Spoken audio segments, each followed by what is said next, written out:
Dans quelle situation je me trouve aujourd'hui? Est-ce une situation de découragement, de tristesse ou de désespoir? Je vais vous lire un texte dans Lamentation 3, les versets 19. Et Jérémie dit là que souviens-toi de mon humiliation et de ma vie errante, de l'absinthe et du poison. Mon âme s'en souvient bien. Elle est abattue au-dedans de moi. Jérémie ici dit que son âme est abattue. Et parce qu'il a eu des souffrances, il a eu des problèmes, des difficultés, des défis dans sa vie. Et il était abattu. Et il continue de dire que voici ce que je repasse à mon cœur. C'est pourquoi j'espère. Ces bienveillances de l'Éternel ne sont pas épuisées et ses compassions ne sont pas à leur terme. Elles se renouvellent chaque matin dans ma vie. Jérémie était dans une situation où son âme était abattue, où il était découragé, où il ne savait plus où mettre la tête. Et son âme le voyait bien, son âme le ressentait bien, parce que les circonstances de la vie l'affligeaient.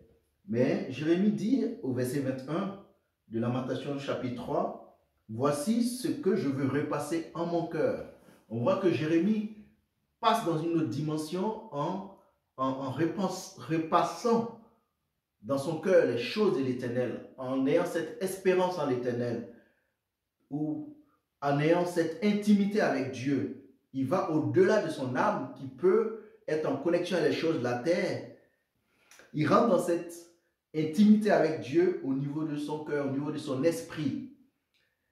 Et j'aimerais ici, au travers de l'histoire de Jérémie, nous encourager à aller au-delà de ce que nous pouvons ressentir au niveau de notre âme et de rentrer dans cette dimension de connexion avec Dieu, cette intimité, et de crier à Dieu pour qu'il nous sorte de ce que nous pouvons vivre et ne pas laisser ces choses nous abattre, ces choses nous dominer.